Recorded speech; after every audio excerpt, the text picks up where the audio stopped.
Dear students, today we are going to discuss a new chapter which is biodiversity and conservation.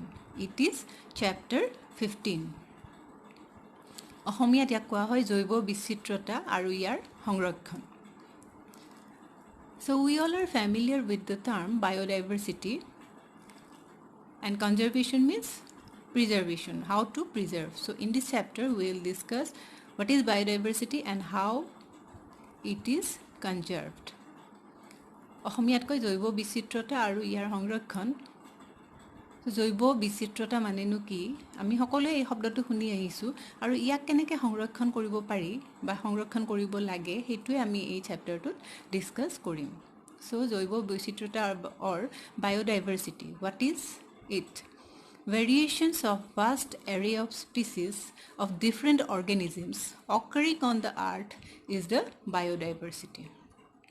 So what is biodiversity?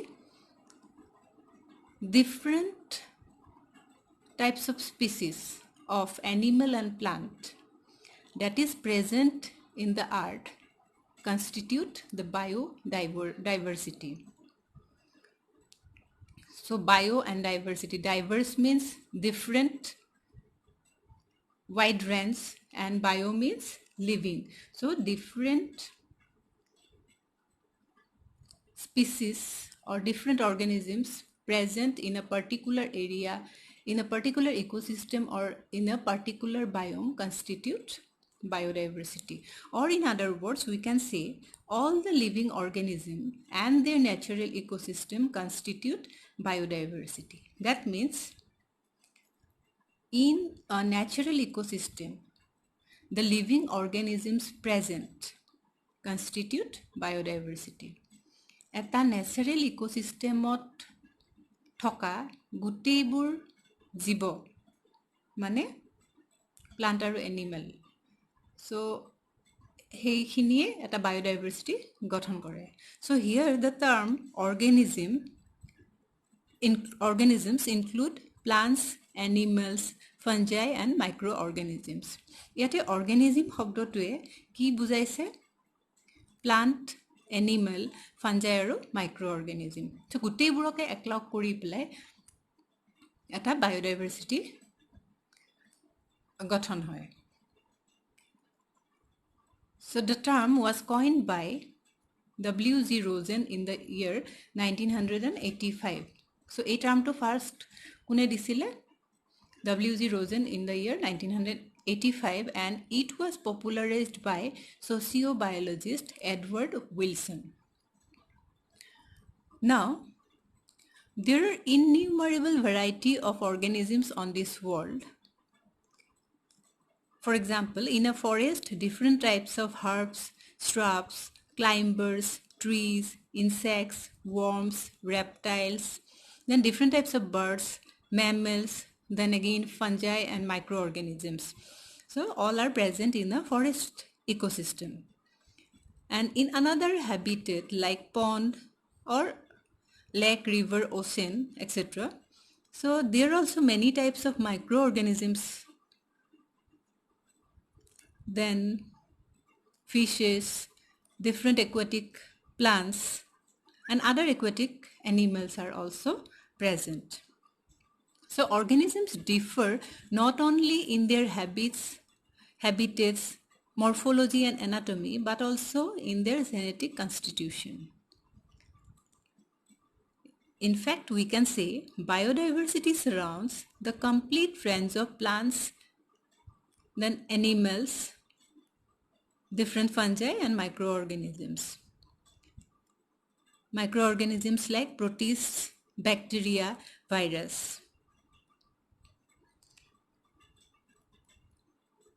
So আমি চাবলৈ গ'লে এই পৃথিৱীত বহু ধৰণৰ অৰ্গেনিজিমছ আছে আৰু আমি সেই ইক'চিষ্টেমবোৰ যদি ভগাই লওঁ তেতিয়াহ'লে চাম আমি এটা ফৰেষ্ট ইক'চিষ্টেমত কি কি থাকিব? হাৰ্বছ, শ্ৰাবছ, ক্লাইম্বাৰ্ছ, ট্ৰিজ, ইনছেক্টছ, দেন এনিমেলছৰ ভিতৰত ৱৰ্ম, মানে ইনভাৰ্টিব্ৰেটৰ পৰা আৰম্ভ কৰি ভাৰ্টিব্ৰেটলৈকে সকলোবোৰ প্ৰাণীয়ে থাকিব. তাৰ লগতে ফাঞ্জাই, মাইক্ৰ' অৰ্গেনিজিম এইবোৰ থাকিব. তেনেকৈ আমি যদি বেলেগ এটা হেবিটেট লওঁ লাইক পণ্ড বা বেলেগ একুৱেটিক হেবিটেটছবিলাক তাতেও কি থাকিব একুৱেটিক প্লাণ্টছবিলাক থাকিব একুৱেটিক এনিমেলছ থাকিব একুৱেটিক প্লাণ্টছ মিনছ ডিফাৰেণ্ট ফাইটোপ্লাংকটনছ থাকিব আদাৰ একুৱেটিক প্লাণ্টছ থাকিব তাৰপিছত একুৱেটিক এনিমেলছ তাতে জু প্লাংকটনছৰ পৰা আৰম্ভ কৰি ডাঙৰ ডাঙৰ এনিমেলছলৈকে মানে একুৱেটিক এনিমেলছ ফিছেছ প্ৰনছ এক্সেট্ৰা চ' গোটেইবোৰে তাতে এটা একুৱেটিক ইক'চিষ্টেমত থাকিব চ' যিমানবোৰ অৰ্গেনিজমছ থাকিব they differ not only in their habit or habitat সিহঁতৰ হেবিট আৰু হেবিটেটৰ লগতে মৰ্ফলজি এনাটমি সকলো কেনেকুৱা টাইপৰ এনভাইৰনমেণ্টত থাকিব তাৰ ওপৰত ডিপেণ্ড কৰি পেলাই ডিফাৰেণ্ট টাইপছ অফ হয় এণ্ড একৰ্ডিংলি সিহঁতৰ জেনেটিক কনষ্টিটিউশ্যনো বেলেগ ধৰণৰ হয় চ' উই কেন চে that biodiversity is not uniform. So biodiversity কেতিয়াও uniform বা সমান নাথাকে. It is tremendous in some places, moderate in other, and low in certain regions. It is largely related to the productivity of the ecosystem. So মই মাত্ৰ ক'লোৱে biodiversity কেতিয়াও uniform নাথাকে. কিছুমান এনেকুৱা suitable ঠাই থাকে য'ত বহুত ধৰণৰ প্ৰজাতিৰ জীৱ থাকে যেনে বিভিন্ন ধৰণৰ গছ গছনি লগতে বহু ধৰণৰ প্ৰজাতিৰ প্ৰাণী থাকে চ' কিছুমান ঠাইত ৰিচ বায়'ডাইভাৰ্চিটি কিছুমানত মডাৰেট থাকে according to the environment and আন কিছুমান ঠাই আছে য'ত ভেৰি ল' বায়'ডাইভাৰ্চিটি চ' ল'ৰ এটা এক্সাম্পল মই দিব পাৰোঁ ডেজাৰ্ট চ' যিহেতু ডেজাৰ্টত চুইটেবল নহয় থাকিবৰ কাৰণে তাতে সেইকাৰণে বায়'ডাইভাৰ্চিটিটো বহুত কম থাকে চ' এইটো it is largely related to the productivity of the ecosystem. So what is productivity that we have discussed in our last chapter? So biodiversity is largely related to the productivity of the ecosystem. Ecosystem or productivity logot biodiversity eta ওতঃপ্ৰোত সম্পৰ্ক আছে য'ত productivity বেছি হ'ব মানে গছ গছনি য'ত বেছিকৈ থাকিব তাতে প্ৰাণীবোৰ বেছিকৈ থাকিব to maintain the food chain or food web. Now next is levels of biodiversity. In this biosphere there are 3 levels of biodiversity and these include genetic diversity, species diversity and ecological diversity. So here we will discuss one by one.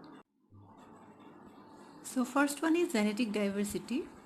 So what is genetic diversity? It is the variation in the genetic composition of individuals within a species or among species. The variations may be in different variants of the same gene, which is known as alleles, in entire gene or in structure of the chromosomes. So genetic diversity বা জিনীয় বৈষম্যতা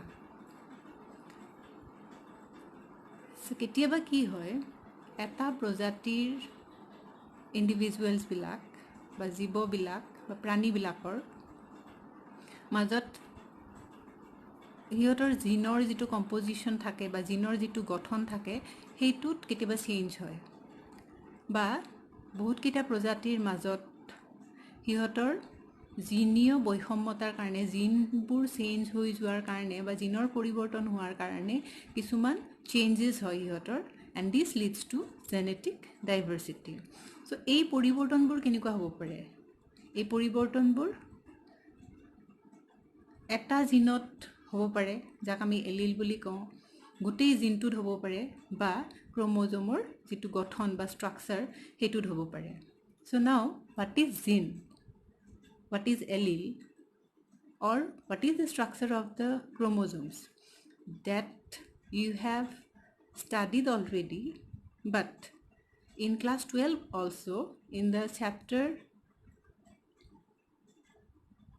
inheritance and variation there also will discuss these terms in detail but এতিয়াৰ কাৰণে জানি থোৱা যে জিনৰ গঠন আৰু ক্ৰম'জমৰ গঠনত হোৱা কিছুমান পৰিৱৰ্তনৰ কাৰণে জেনেটিক ডাইভাৰ্চিটি হ'ব পাৰে now due to the genetic differences all the individuals of the species become different from one another in their body structure, which gives rise to multitude of interspecific categories like subspecies, varieties, races, etc.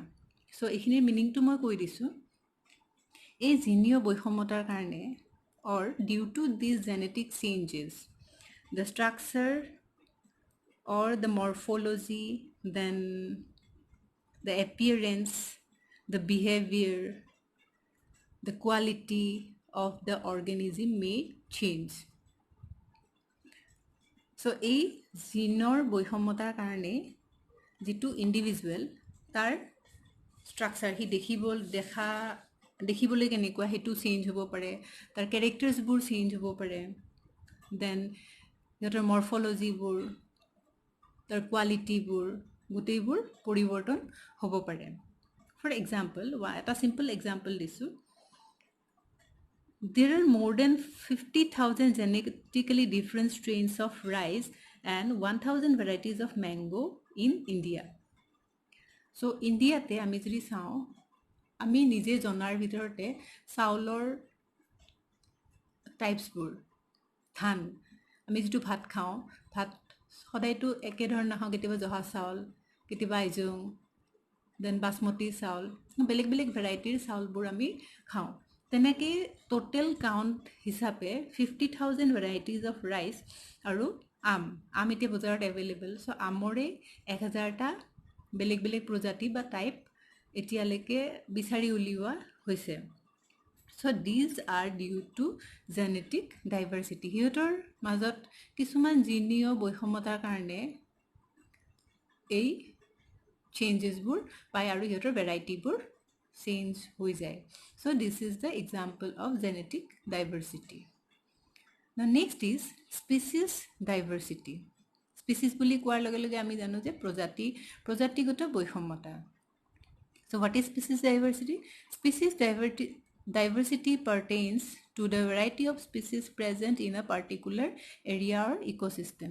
এটা particular এৰিয়াত বা এটা ইক'চিষ্টেমত থকা বেলেগ বেলেগ প্ৰজাতিবোৰক একেলগে species diversity বুলি কোৱা হয়. Hence, it reveals the richness or poorness of species of an area and it is measured at the level of species. So in an area, how much types of species of different individuals are found, whether it is rich or poor, that determines the level of species diversity.